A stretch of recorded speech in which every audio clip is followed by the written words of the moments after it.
باغ کے مضافاتی علاقے بنی منہاسا میں ریڈ فاؤنڈیشن کے زیر اہتمام چلنے والے اسکول کی تقریب منعقد کی گئی۔ تقریب میں معلم، طلبہ و طالبات، والدین، خواتین اور اہل علاقہ کی کثیر تعداد میں شرکت کی۔ تقریب کی صدارت سابق صدر معلم شمریز منہاس نے کی، جبکہ مہمان خصوصی طارق احمد صادق تھے۔ تقریب میں بچوں نے مختلف ٹیلبوز، حمد و نعت، ملی نغمے پیش کیے۔ طلبہ و طالبات نے اپنی تقاریر میں بچوں کی کردار سازی اور مسئلہ کشمیر کو اجاگر کیا۔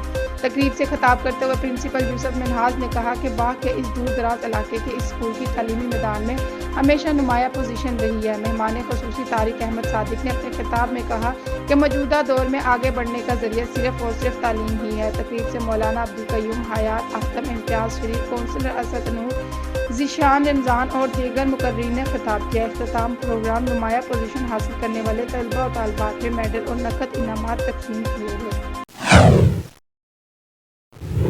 پاکستان فارماسسٹ ایسوسی ایشن کے انتخاب میں پروفیشنل گروپ نے میدان مار لیا۔ پروفیشنل گروپ کے سردار شبیر حیدر 2759 ووٹ لے کر مرکزی صدر منتخب ہو گئے۔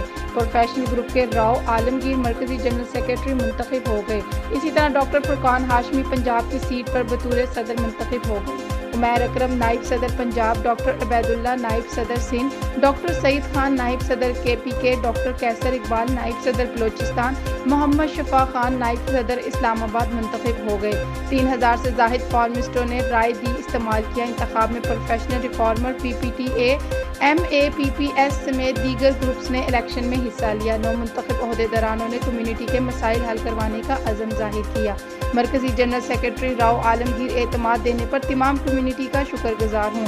فارماسسٹوں کے مسائل کو اجاگر کرنا اولین ترجیح ہوگی۔ کمیونٹی کو کبھی بھی مایوس نہیں کروں گا۔ پاکستان فارماسسٹ ایسوسی ایشن کے عہدیداران کو چناؤ 2 سال کے لیے کیا گیا ہے۔ جامعہ عثمانیہ غوثیہ مسجد ریلوے اسٹیشن ڈڈیال کے مؤذن حافظ غلام عباس سیالوی کا روڈ ایکسیڈنٹ۔ فخر ڈڈیال، علامہ مولانا محمد اسلم چشتی، محمد یوسف رضوی، صدر انجم غلامان مصطفیٰ ڈڈیال نے جامعہ عثمانیہ غوثیہ مسجد ریلوے اسٹیشن ڈڈیال نے ان کی عیادت کی اور نیک خواہشات کا اظہار کیا۔